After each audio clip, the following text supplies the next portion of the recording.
今日介紹我哋中山市三鄉鎮中心嘅一套連排別墅仔，入邊全新裝修，半日都冇入住過嘅。咁我哋而家睇下呢套別墅嘅外立面，全部都係做咗翻新處理嘅，全新嘅嚇。咁正門口咧就係我而家企喺呢個位置啦，獨立嘅私家停車位。打開呢個電閘門嘅話咧，打豎停其實可以停到2到3台車嘅。同時呢個停車位仲有門可以翻到自己嘅屋企入邊嘅，除咗可以喺停車位翻到自己嘅屋企，仲可以由呢個門口步梯行路翻到自己嘅屋企嘅。呢度嘅步梯全部已經做咗硬化處理㗎啦，後期唔需要改動任何嘅東西嘅。同時呢個連排格位做好晒花花草草，仲添置咗一棵迎客松嘅，歡迎各位翻到自己嘅屋企。行到上呢個位置，相當於呢個連排別墅嘅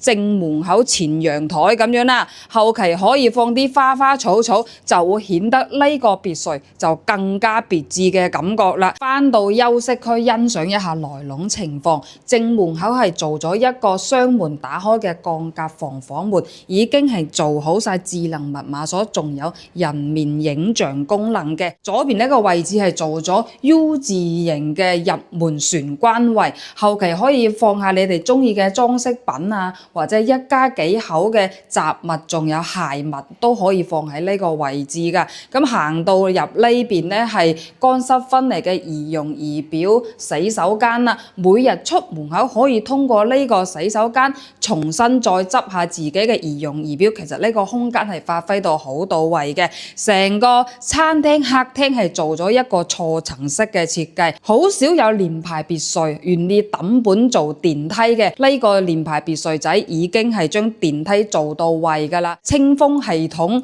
空調、各等嘅裝飾筒燈全部都已經添置好晒嘅。餐客廳做咗一個錯層式嘅設計，我哋而家見到呢個客廳呢，其實有4米幾闊嘅，所以平時坐咗喺呢度，細路仔睇電視都唔會太影響眼睛嘅。接落嚟呢個別墅所見嘅嘢全部都係所見即所得，攞啲生活用品買啲衣服就可以拎包入住㗎啦。本來呢個位置呢，係一個小陽台啊，通過呢個小陽台可以望到樓下嘅下沉式花園嘅。不過業主又聰明喎，將呢一層全部鋪平咗，咁花園呢就可以做喺1樓嘅位置啦，就唔需要行到樓下先至可以種到花花草草。鋪平咗呢個後花園之外，呢個空間啊，仲做咗負1層嘅採光天井喺度嘅。呢個別墅係有地下1層、地面3層嘅，一共係有4個套間，每個房間都係套間房嚟㗎嚇。咁我哋而家呢個後花園做咗防爆玻璃嘅遮光棚喺度㗎啦，做咗呢啲陽光棚，平時風吹日曬都唔會影響到入邊大廳嘅位置。呢套別墅目前嚟講係冇乜缺點嘅。第一，佢係位於三鄉鎮中心，返港珠澳大橋只不過係25到30分鐘嘅時間嘅啫，而且周邊該有嘅生活配套、衣食住行全部都係應有盡有嘅。但係又有一個缺點喎，1樓係冇長者房嘅，1樓主要係用嚟食飯、娛樂、煮飯咁樣嘅用途嘅啫。嗱，咁呢個餐廳咧，其實坐8個人食飯冇乜問題嘅。如果再多少少人嘅話咧，就會有少少嘅壓迫啦。餐廳嘅儲物櫃全部都係做咗一個連排嘅貼牆式嘅，後期又放下你哋嘅充電手機嘅位置啊，或者係其他用途都冇乜問題嘅。行到入嚟呢個廚房呢，目前我見到咁多嘅連排別墅仔，呢個廚房係最大嘅，因為佢佔地係150幾個平方，但係使用面積係400個平方嘅。按照400平方嘅得房率，呢個廚房嘅空間感係真係少之又少嘅。電梯位嚟㗎啦，一直可以通到負1層。亦都可以通到地面咁樣嘅。咁為咗拍得呢個別墅會更加全面少少，我哋就由行樓梯落到負1層去欣賞一下來龍情況啦。本來呢個位置呢，以前係冇電梯嘅，但你而家加裝咗電梯呢，就會顯得呢個步梯會有少少窄嘅，但係都唔會影響一上一落嘅。嗱，咁呢個門啊打開嘅話呢，就係啱先片頭車庫位置啦。其實打豎停嘅話呢，停2-3 3台車係冇乜問題嘅。呢個停車庫牆面仲有地面都已經全部用石硬鋪好晒嘅，後期咧唔需要再抌任何嘅成本去設計呢個停車庫嘅。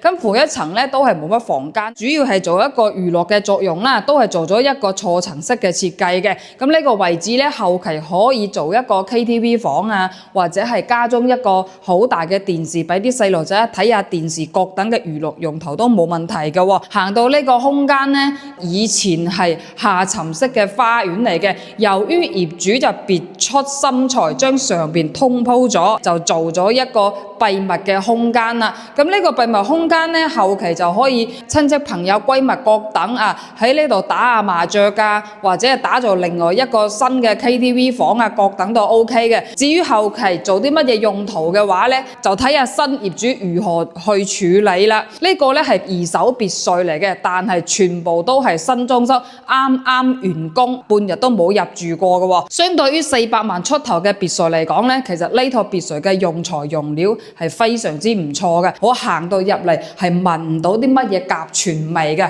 嗱，咁呢個空間咧，亦都係負一層嘅儲物間嚟嘅，成排嘅儲物櫃都已經做好晒㗎啦。後期可以放下你哋屋企嘅名酒啊，放下你哋屋企嘅奢侈品包包啊，或者係放下柴都冇乜問題嘅喎。呢個儲物室咧，亦都有一個通風窗喺度嘅。大家會可能覺得負一層空氣可能會唔係咁流通，呢個咧就可以放心啦。業主已經將負一層全部做好晒通風系統喺度嘅，上去上邊欣賞一下休息區嘅位置。講到三鄉嘅別墅，亦都可能第一時間會諗到水浸嘅問題。別墅全部都係抬高式嘅，就算其他小區水浸，呢個位置都絕對唔會浸到嘅。地面嘅第2層主要係做咗2個套間房嘅。我哋首先欣賞一下呢邊嘅房間先，所有嘅房間都係做咗套間嘅處理嘅。層高咧，相對於傳統嘅別墅嚟講係挑高咗少少嘅，所以每個房間咧佢個採光性都係非常之到位嘅喎。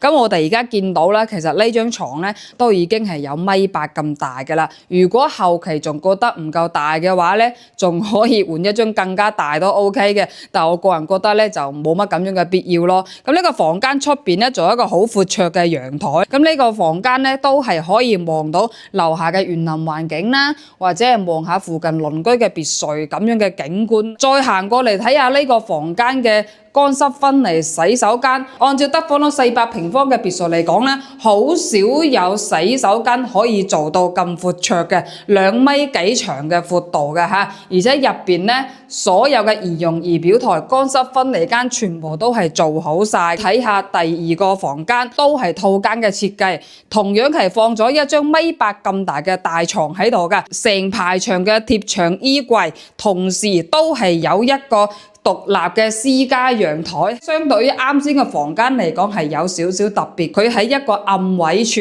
不過呢個飄窗以前嘅業主就將佢全部做咗一個封窗處理。洗手間咧係設計喺呢個位置嘅，呢度每個房間入邊嘅洗手間全部都係做到好闊綽嘅，真係連排別墅仔好少每個房間可以做到咁樣嘅。總體上嚟講咧，呢個別墅完全係可以攞到拎包入住噶啦。咁我哋再上去3樓欣賞一下啦。3樓都係做咗2個套間房嘅，其實每個房間佢嘅尺寸空間基本上都係達到一致嘅，唔會好似傳統別墅咁樣過於大一啲，過於細咁樣咯。地面3樓嘅位置係同樓下所有嘅房間 size 都係一模一樣，不過頂樓嘅主人房咧，佢嘅層高相對於啱先2樓嘅層高，佢會更加高少少，採光性咧會比2樓更加好嘅。咁同時都係有一個私家嘅陽台啦，可以睇到遠處嘅風景啊，樓下嘅園林綠化各等嘅嚇。咁夜晚咧，兩公婆可以喺呢個陽台飲下